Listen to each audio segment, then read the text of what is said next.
एक बिरहा आप लोग के हरिओम स्टूडियो आजमगढ़ से सुनावत है। ये बिरहा में बहुत सारी बात आप लोग जानत होगा, लेकिन जब बिरहा ख़त्म हो लगी कुछ ऐसन आप लोग के हम बताई जौन आप लोग के अचरज मची लगी, लेकिन ना हम ग्रंथ का नाम भी बताई।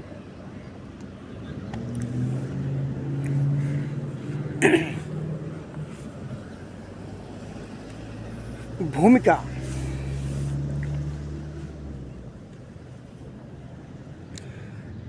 पापियों से धरा हो गई थी विकल्प, पाप का सिंधु हलचल मचाने लगा। जुल्म जालिम जमाना जहर बन गया, आह भरते गगन डगमगाने लगा। 52 चौकड़ियों में जिसके डंके बजे, धर्म जब की दशानन नशा ही दिया।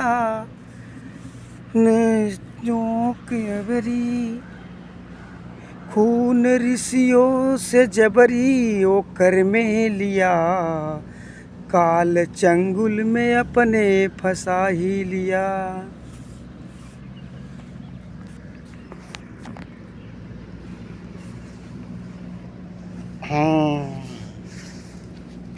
बिरहा सुने वाले बाबू, यहाँ से कहानी के शुरुआत बा। प्रतापी रावण, विद्वान रावण प्रजा से कर्ज लेत रहन। उनके दिमाग में आइल जंगल में ऋषियन से तो कुछ ना लियाल जाता। जीएसटी यही घड़ी ना हो, ये बहुत पहले से हो। भाई साधु लोग से भी कुछ लिया जाए। तो रावण महाराज ऋषियन से जबरी खून लेहलन, ओके एक घड़ा में भर लेहलन और घड़ा में भर के आकाश मार्ग से लेके लंका की तरफ तैयारी कैलन। यहाँ हम हंत तर्जे कहिला, नए के उम्र के गवैया लोग कहीं मास्टर टुकड़ा लग गया। सुने अच्छा ये टुकड़ा का हो? अरे तू पढ़े लिखले ना हुआ, समझे हमारे बात के।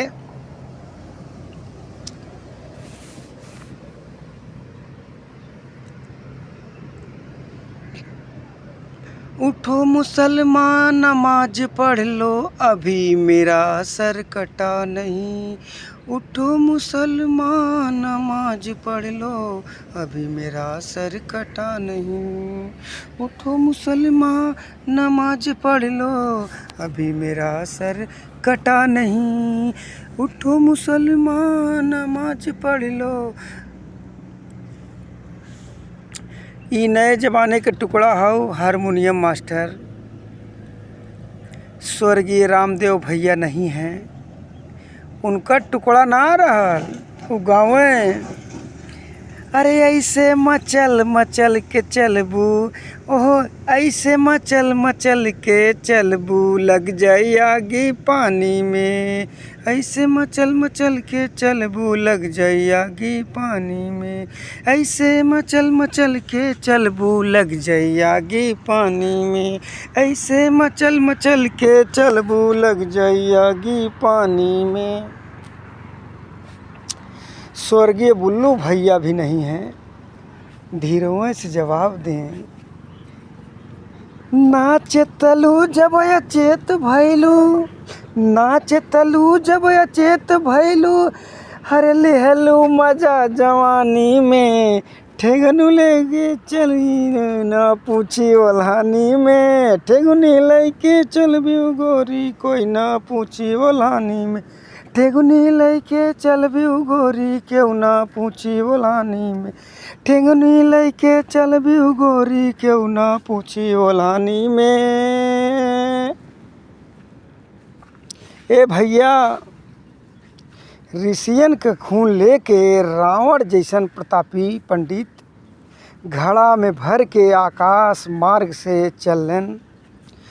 बिरहा में कवि जी रावण के अनेक लिखत हैं। दहल गया धरती अंबर जब रावण सितम ढहाया है। दहल गया धरती अंबर जब रावण सितम ढहाया है। दहल गया धरती अंबर जब रावण सितम ढहाया है। दहल गया धरती अंबर जब रावण सितम ढहाया है। अरे चला घड़े को लेके दशानन वेद समझ ना पाया है। चला घड़े को लेके दशानन भेद समझ ना पाया है। चला दशानन घड़े को लेकर भेद समझ ना पाया है। चला घड़े को लेके रावण भेद समझ ना पाया है। मिजाज में हारमोनियम मास्टर।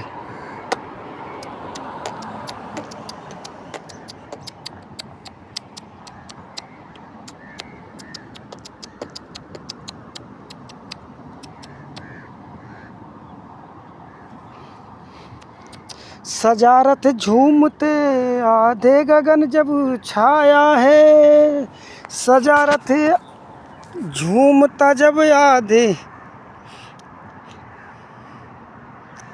हुई आकाशवाणी लंकापति ठहराया है। हुई आकाशवाणी लंकापति ठहराया है। रास्ते में आकाशवाणी हुई, रावण तू तो घमंड में पागल हो गया है। दशानन बावला घमंड में पागल क्यों खोया है। तेरा काल पापी घड़े में सोया है। तेरा काल पापी घड़े में सोया है। आकाशवाणी कहले श्रावण ऋषियन के खून ना ले जात हुआ, तू अपन मौत ले जात हुआ। तो हार त दिन बिगड़ गईल बा भैया। जमाना आएगा आएगा आएगा, जमाना आएगा खूनी सागर की धार होगी। लंका जल कर सोने की तेरी अंगार होएगी। लंका जल के तेरी सोने की अंगार होएगी।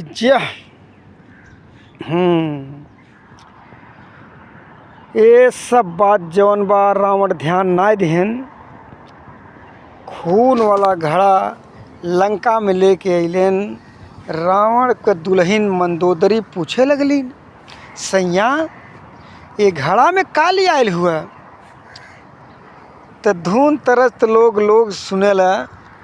कोनो धुन में नीक बात होला। जैसे सुना, हु कहेला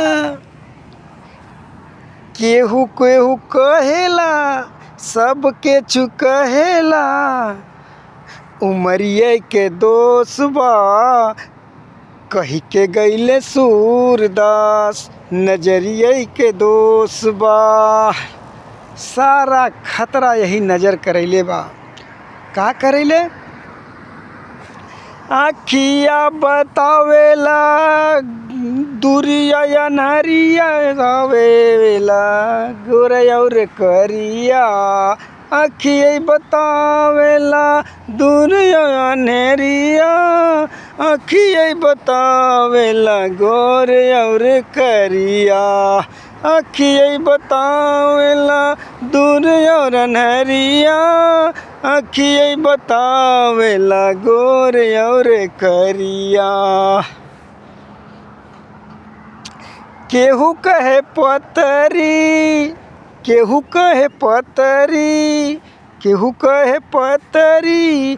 कमरिया के दोष बा कही के गईले सूरदास। नजरिए के दोष बा। ये तो छड़ी के आनंद हो। प्रसंग वहाँ पहुँचत हमार रावण के दुल्हन मंदोदरी पूछत हो, तिरिया समझ के काहे, तिरिया समझ के काहे भेदवा छुपावेला, घड़ीलवा में का बासैया काहे ना बतावेला, घड़ीलवा में का बासैया काहे ना बतावेला, घड़ीलवा में का बासैया काहे ना बतावेला, तिरिया समझ के हमके काहे ना बतावेला, तिरिया समझ के हमके काहे ना बतावेला, घड़ीलवा में का बासैया काहे ना बतावेला, घड़ीलवा में का बासैया। बहुत ऊंची बात रावण अपने दुल्हन मंदोदरी से कहलेस, हे भैया जितना जने हमार बिहार सुनत हो ई लाइन सबके बदे हो। कौन लाइन हो? तोपल जे उघारेला, तोपल जे उघारेला बड़ी दुख पावेला, घड़ीलवा में का बासैया केही ना बतावेला, घड़ीलवा में का बासैया काहे ना बतावेला, तोपल जे उघारेला बड़ा दुख पावेला, तोपल जे उघारेला बड़ा दुख पावेला, घड़ीलवा में का बासैया काहे ना बतावेला, घड़ीलवा में का बासैया काहे ना बतावेला, तोपल जे उघारेला बड़ा दुख पावेला। कहल बा यही दुनिया में राजा हट, बालक हट, तिरिया हट, ये तीनों जनो बहुत कठोर होला। मंदोदरी बार बार जिद कैलेस कि घड़ा में का हो काहे ना बतावत हुआ। एक तर्ज आप लोग के सुनावत ही, एक एक गायक भाई लोग बतावलन बिहार के तर्ज हो, सुना। हमारी मुर्गी ननर में कलैया ननद जी के भैया, हमारी मुर्गी ननद कलैया हमरे ननदी के भैया, हमारी मुर्गी नरमी कलैया सुना हमारे ननदी के भैया। नया ना है 1985 के हम एक गावत रहे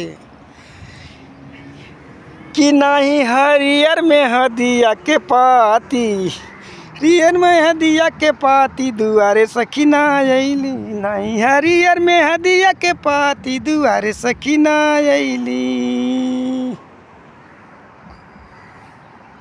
आजकल के बिरहा में औरतन के बौछार आ गइल बा, तमाम गायिका लोग हो गइल हैं। उनमें जानते हो का गावत हैं? हमरे नैहरे के दैया ये ना जइबे, हमरे नैहरे में 10 गो यार रहे तोरा संगे ना जइबे, हमरे नैहरे में 10 गो यार राजा तोरे संगे ना जइबे। यह रावण जो का कहता है, रावण मंदोदरी से कैले ई जहरवा, जहरवा घड़ीलवा में बा। इनाय बतौलन कि ई घड़ा में ऋषियन खून हो, एमे कहलन जहर है। त घबरैली सुन के पीटली कपरवा, जहरवा बतैले, घबरैली जब पीटली जहरवा कपरवा धई के। जहर सब कर मर्द रुपया पैसा सोना चांदी दौलत लियावलन। कहो तू ई घड़ा में जहर का लियला, यह जहर जुटैला घूम घूम के दुखी हो। अब पर्दा पूरा बढ़ा दे मास्टर।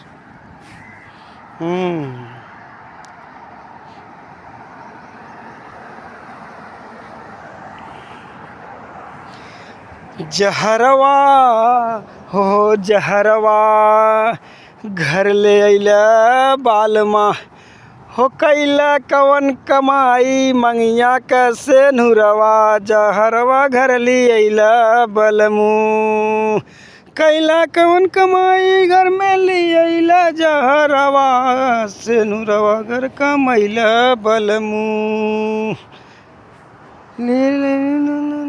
नुरवा जहरवा लियला बलमू कैला कवन कमाई। अपने दुल्हिन मंदोदरी से रावण प्रतापी ऐसन रावण झूठ बोलत हुअन।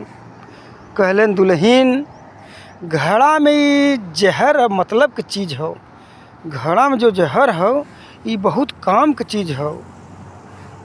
हम जात है अपने गुरु शंकर भगवान के पास कैलाश पर्वत पे, और घड़ा में जवन बात जहर से हम हथियार बनाइब, विद्या सीखब, और गुरु जी से जब विद्या सीख के जब आइब, जो घड़ा में जवन जहर बा ये जहर से हम हथियार बनाइब, और हथियार के बदौलत इंद्रासन लिया के लंका में बैठा दे।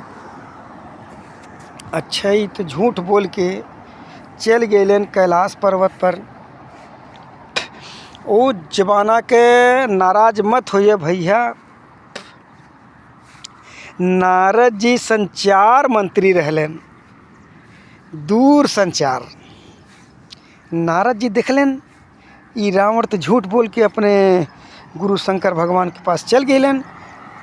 अभी लंका में पहुँचत हुन और कौन तरज हो तो खाली इशारा कह दिया, हाथ में रुमाल लेके बुझे तरह बाड़ू यह तरज हो, हाथ में रुमाल लेके पोछा तारू गाल गोरिया बॉब कट में हो कट वौले बाड़ू बाल गोरिया बॉब कट में गोरिया कट वौले बाड़ू बाल गोरिया बॉब कट में। इस तरह से बढ़िया लाइन हो। जब नारद जी लंका की तैयारी कैलन, हमारे कवि जी लिखत हुअन,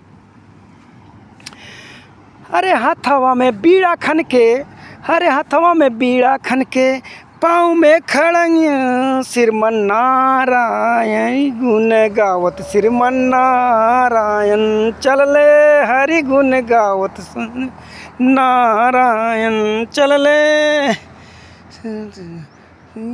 नारायण।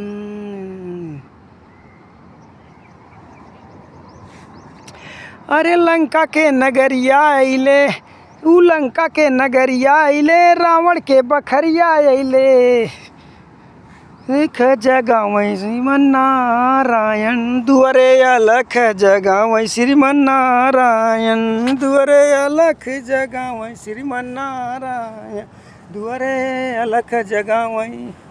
जब लंका में आ गईलन, यहाँ औरतन के गीत हो, शादी ब्याहे में कभों यही तरह गावलन, कौनी की अरिया चवरैया आई हो लाला, कौनी की अरिया चवरैया आई हो लाला, कौनी चिरैया कौनी की अरिया चवरैया अयो अरिया चव, कौनी की अरिया सोहे गजर मुरैया सोहे गजर मुरैया रामा, कौनी की अरिया सोहे गजर मुरैया रामा,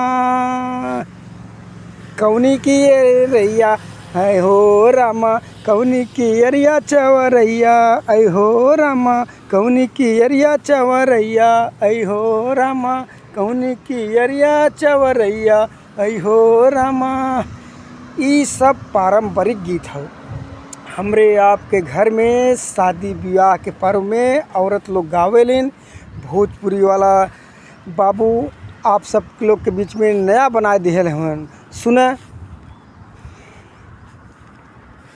हरियर टिकुलिया टिकुलीदार हरियर सटले बानी, हरियर टिकुलिया टिकुलीदार सटले बानी। वाह वाह वाह वाह, औरत ही गई हूँ। कौनी की अरिया सोहे गाजर मुरैया रामा। अब भोजपुरी वाला काला आवत हैं। एक कई टुकुलिया पे तीन जने के रखले बानी एक टिकुलिया पे, तीन जने के रखले बानी एक टिकुलिया पे। मुंशी दरोगा हवलदार टिकुली सटले बानी, मुंशी दरोगा हवलदार टिकुली सटले बानी, मुंशी दरोगा हवलदार टिकुली सटले बानी। आवा छड़ी के आनंद हो। लंका में नारद महाराज पहुँचलन। मंदोदरी नारद बाबा के अकेले पाई गई। वैसे भी औरतन के स्वभाव होता है, दरवाजे पे केहू साधु महात्मा आ जही, औरत पहले अपन हाथे दिखावे शुरू करही। महाराज तनी देखते बड़ा खराब सपना देखत ही। अब मंदोदरी का कहलस, मनवा का हमरे एक शंकवा मिटौता हो, पूछे मंदोदरी गुजरिया आई हो रामा। मनवा के हमारे एगो शंकवा मिटौता, पूछे मंदोदरी आई हो रामा। मनवा के हमरे एगो शंकवा मिटौता, पूछे मंदोदरी आई हो रामा। पूछे मंदोदरी गुजरिया आई हो रामा। नारद बाबा बड़ा उदास पड़ा हुअन। हमार पति चला गए हुअन शंकर भगवान के पास विद्या सीखे। कैसन भइल हमरे लंकिया हो, कैसन भविष्य हमरे या आई हो रामा। कैसन भइल बाटई लंका के नगरिया आई हो रामा। एकदम सही हो भैया आई हो रामा। कैसन गरिया छाई आई हो रामा, आई हो रामा।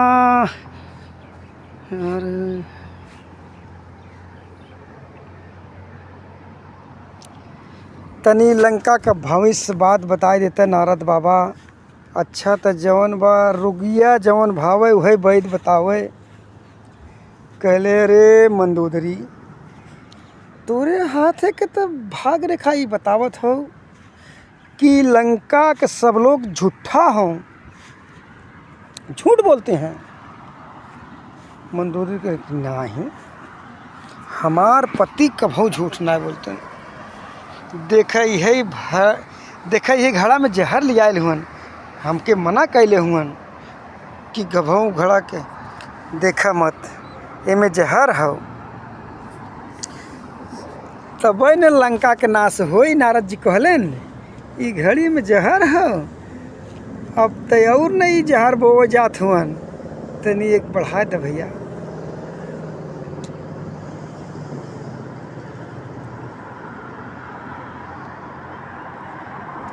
कभो माता बहन लोग गावेलिन, ठाड़े रहो मुरली वाले गगरिया धरे अइले बानी। ठाड़े रहो मुरली वाले गगरिया घरे धैले बानी।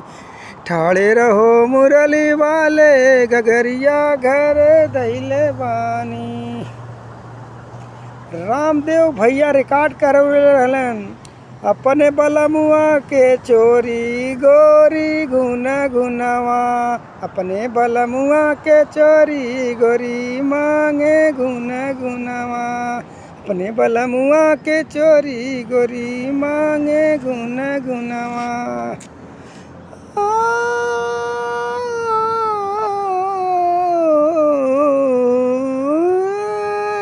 गुना गुनावा।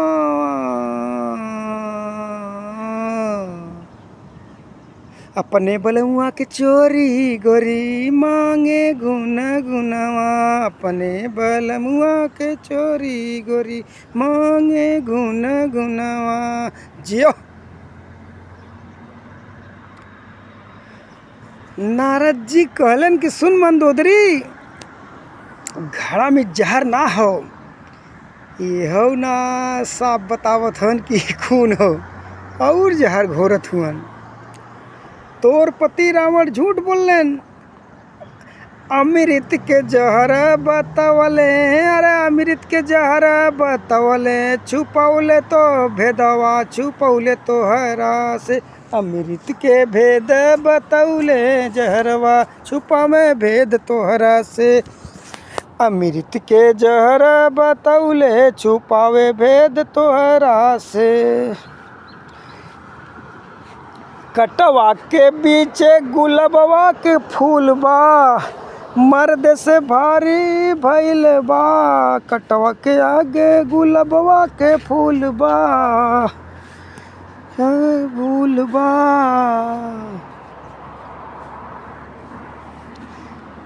सोनवा के माटी बनवले सोनवा के माटी बनवले। अरे पागल ई घरा में अमृत है जहर नहीं है। तोर पति रावण झूठ यहीं बदे बोलें कि हम बताई देव तो पी के अमर हो जाई यहीं से। अरे मंदोदरी के अब चैन बा भैया। एक पत्ते और बढ़ाए थे मास्टर थे।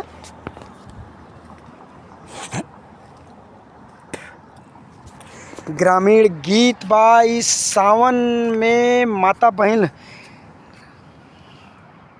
चल चली धान रोप धनिया रिम झिम बरसला पनिया। चल चली धान रोप धनिया रिम झिम बरसला पनिया।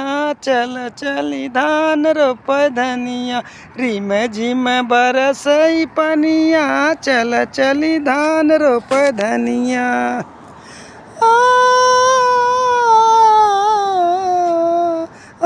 अरे चला सखी धान रोपे धनिया।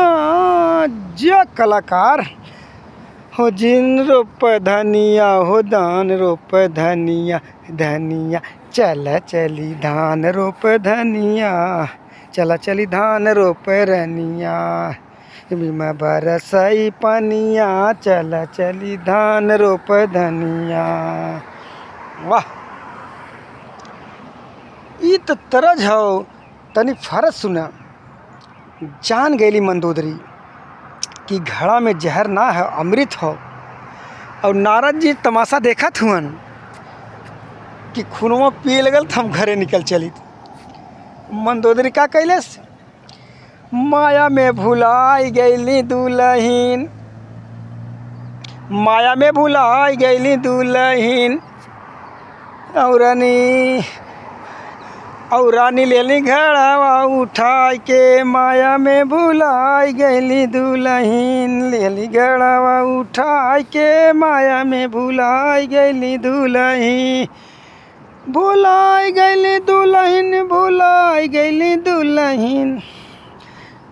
मनवा बिकल मुँह घर लगावे वाले पाप वाले खून से या बुझावे कि भुलाई गईले बलमू। हर नारद चले बीरवा बजाई हो माया में भुलाई गईले। नारद चले बीरवा बजाई हो माया में भुलाई गईली दुल्हीन। नारद चले बीरवा बजाई हो माया में भुलाई चले। मंदोदरी ऋषियन के खून पिए लगलिन। नारद जी रवाना हो गईलन।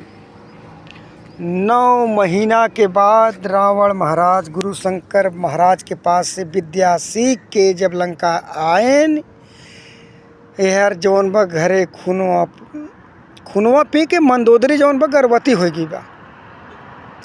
रावण के माथा नहीं काम करता कि हम तो अपने गुरु शंकर भगवान के पास विद्या सीखे गए रहा। आइए तबले हरिया कौन सीख दे गई। रावण गुस्सा में पूछत हन रावण अरे कहवा फूलवलू फूलवलू बतावरनिया पेट कहवा फूलवलू बतावरनिया पेट कहवा फूलवलू बतावरनिया पेट कहवा फूलवलू हो फूलवलू हो कहवा फूलवलू बतावरनिया पेट कहवा फुलवलू बतावा रनिया, पेट कहवा फुलवलू बतावा रनिया, पेट कहवा फुलवलू बतावा रनिया। सही बता दे मंदोदरी, यह गलत काम तेरे साथ कौन किया? कोई देवता किया, कोई दानव किया, मानव किया, उसका जीना नहीं छोड़ूंगा। अरे कौने मर्द का हीरा मोती चोरवलू बतावा रनिया, पेट कहवा फूलवलू बतावा रनिया, पेट कहवा फूलवलू बतावा रनिया, फूलवलू हो कहवा फूलवलू बतावा रनिया, पेट कहवा फूलवलू। कौना मर्द के तू हीरा मोती चोरवलू बतावा रनिया, पेट कहवा फूलवलू। ए भैया, इतना जोर से रावण महाराज गर्जा कैलेन, मंदोदरी के गर्भ गिर गईल। गर्भ से लड़की पैदा भइल। वो लड़की के वहीं खून वाले घड़ा में बंद करके आप लोग हमार बिरहा सुनत हुआ, आप लोग से एक ही सवाल पूछत ही कि लड़किया के जब खून वाले घड़ा से जब, तो सब लोग ये कहानी जानत हुए कि रावण वो खून वाला घड़ा ले जाके जनकपुर में तपवा दिलन। का वो खून वाला घड़ा रावण महाराज बनारस, आजमगढ़, गाजीपुर, मुंबई, कलकत्ता ना तपवा सकत रहन? इनमें जैन ग्रंथ कारण बतावता कि रावण जौन बहुत विद्वान रहा, और रावण से कम विद्वान राजा जनक भी रहलन ना कम। एक बार शास्त्रार्थ भइल जिनमें रावण जौन गइलन हार, वहीं हरलका के बदला लेवे बदे वो लड़की के वही घड़ा में बंद करके जनकपुर में गड़वा दिलन। और सब लोग यह बात के जानत हुए, बहुत विराट सूखा पड़ल जनकपुर में। जब सूखा पड़ल, राजा जनक जी दोनों प्राणी नग्न हो के, अर्धनग्न हो के हल चलौलन। हल के फल से सीता जी के जन्म भइल। हर के जवन हम लोग फार कहिला, ओके फल कहल जाला। जब धरती में वो फल के जब टकराव भइल, वो घड़ा से सीता जी निकलिन। सब लोग जानत हुआ, सीता जी सयानी भइलिन, सीता जी के स्वयंवर रचाइल गईल। अभी एक नई बात बतावत है। स्वयंवर के एक रोज पहले रावण जाय के तैयारी कैलन। मंदोदरी पूछ बैठलस, स्वामी कहाँ जा रहे हैं? चोरावल बात रावण के मुंह से निकल गई, दुल्हीन जात ही जनकपुर हम, काल बिहाने तोहरे बेटी सीता का स्वयंवर हो। काँप गईल हो, कौन मतारी बर्दाश्त करी? हमरे कहाँ बिटिया बा? क्षमा करी है दुल्हीन, जोर से गर्जना कैनी, तोहार गर्भ गिरल, गर्भ में लड़की रहल, तू ओट में बेहोश रहलू। वह लड़की के आज जनकपुर में सीता के नाव से मशहूर बा, और वहीं के स्वयंवर बकाल। कहलस कि तोहरे शर्म नहीं आवत बा? अगर तू हमार लड़की सीता हो, तोहार लड़की सीता हो, और हमरे तोहरे बिटिया के स्वयंवर वाला दूसर क्यों के राजा जनक के हवन? का तोहरे धन में आग लग गई? अब जी अब न हम स्वयंवर त काल हो, इतनिए पर तो बिटिया हमारे लगे लियावा। कलप कर कह रही है, खोल के आंचल मांगे भीख, मांगे भीख भवानी लंका में। भीख मांगत बाटे मंदोदरी, खोल के आंचल भीख मांग रही। अरे लंका भवानी आंचल में खोल के आंचल में, खोल के आंचल में 20 भुजा के ताकत सैया जनकपुरी देखला वह हो, और घरिला वाली बिटिया जल्दी यही लंका में ली आवा हो। अरे हाथ से अपने से नुरानी, अरे हाथ से ही जिन्यादान जवानी अपनी हाना दिहल जाई कन्यादान, अरे दिहल जाई कन्यादान अपने लंका में। एकदम सही हो, दिहल जाई लंका में कन्यादान।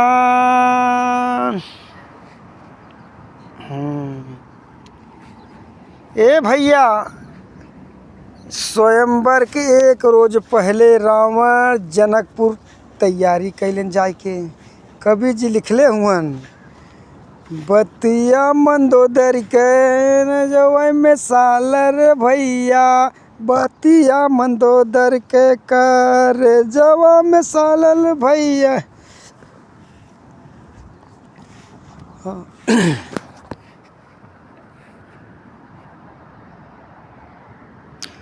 आइले आधिया में पुरनगरिया भैया, आइले जनकपुर के महल, शिव का धनुया लिहले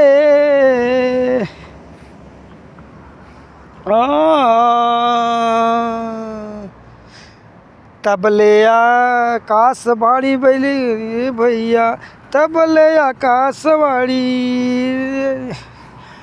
नंदन बातो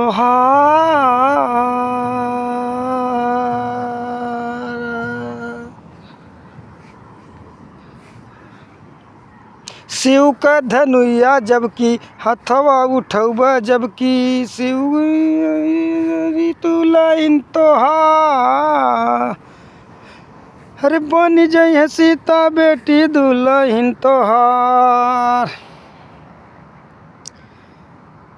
सुतली रात आधी रात के औरत के बात में फंस के रावण महाराज रूप माया भी बना के जनकपुर गइलेन। कहाँ गइलेन? जनक के महल में। सीता जी तो नहीं दिखैलिन।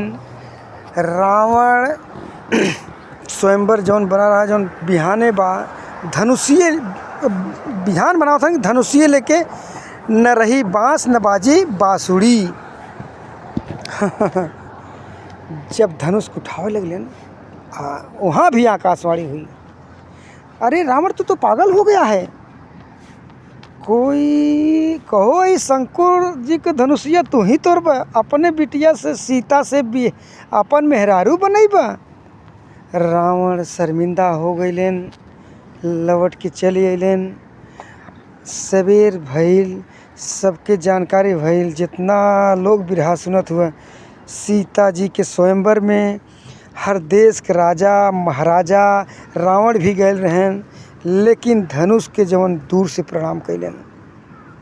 भगवान राम के धनुष के तोड़लेन, भगवान राम के सीता के शादी भइल। ई सब कहानी सब लोग जानेलन। सीता जी ससुरे अयोध्या अइली, भगवान राम के वनवास भइल, वनवास में रावण के सीता हरण भइल, राम रावण के लड़ाई भइल। जब होए लगल, रामायण में लिखल बा 10 रोज लगातार लड़ाई भइल। अब नया बात यही बतावे चलत ही, जे सुनी शंका करी। रामायण के नाम जैन ग्रंथ, रामायण के नाम हो जैन ग्रंथ। ओमे लिखल गइल बा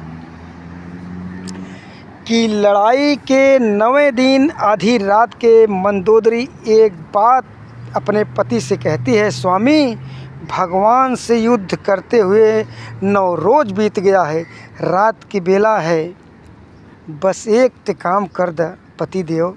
मंदोदरी कहलस, का कहलस बताओ ता। बस एक ही काम कर दिया, अरे बिटिया दमाद के महलिए बुलाई दे, औ कन्यादान कई दे तिलक चढ़ाई के, औ कई दे कन्यादान तिलक चढ़ाई के, तिलक चढ़ाई के हो तिलक चढ़ाई के, कई दे कन्यादान और तिलक चढ़ाई के, कई दे कन्यादान और तिलक चढ़ाई के।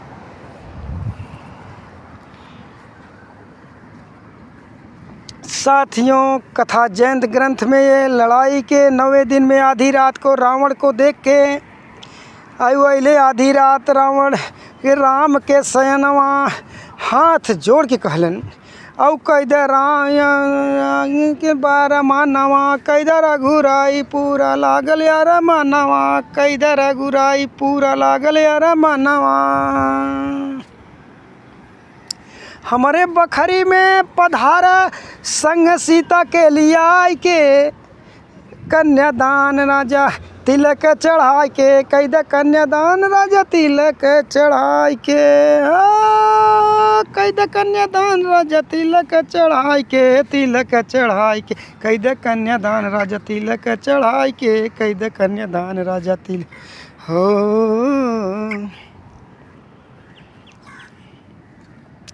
दुनिया जाने ले रावण भगवान रावण के बहुत बड़ा भक्त रहल। कहले प्रभु जी आधी रात की बेला है, सीता जी को लेकर आप हमारे महल में चलिए, हम दोनों प्राणी कन्यादान करेंगे। भगवान राम कहा के हंस दिलन, कहो भैया रावण, सीता जी के तू असु क्या में ले गए बाड़े, और सीता के तोहरे महल में चलब। रावण कहलन कि प्रभु हमें पहले झटका देत हुआ, अशोक वाटिका में तो जो आपने दिया है वो नकली सीता है, वो बनावटी है, असली सीधा आपके पास है। रावण के भक्ति पर खुश होकर अग्नि से प्रकट करके सीता जी के संग ले लेन।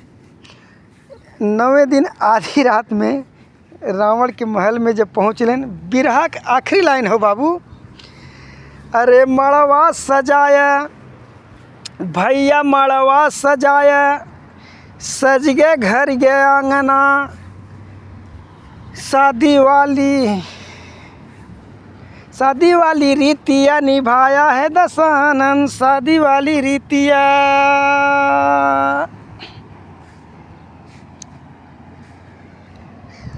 कन्यादान कैलेन दोनों प्राणी, लेकिन भयल का रोवे बेटी सीता मंदोदरी गले लगाई के, और कन्यादान के चढ़ाई के, कैद कन्यादान राजा तिलक चढ़ाई के, कैद कन्यादान राजा तिलक चढ़ाई के, कैद कन्यादान राजा तिलक चढ़ाई के, कैद कन्यादान।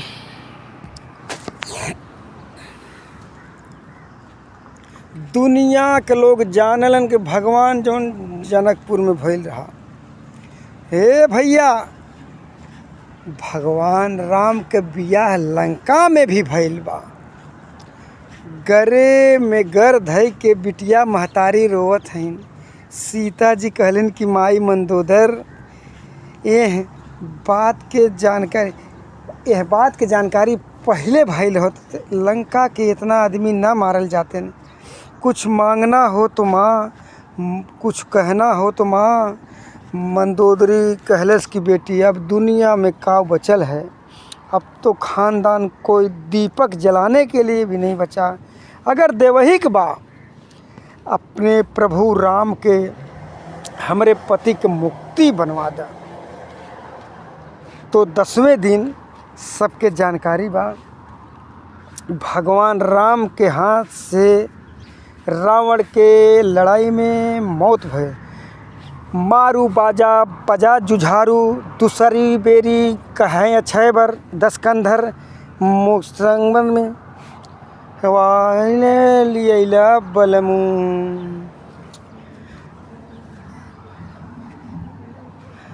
हरवा घर ली अला बलमू, जहरवा घर ली अला बलमू, गाँव रामधनी अरे परसी के गनवा जहरवा घरली अइले बलमू गाँव रामधनी अपने ही परसी गरवा जहरवा घरली अइले बलमू अरे रामधनी पर ई गनवा गाँव रामधनी अपने परसी परख।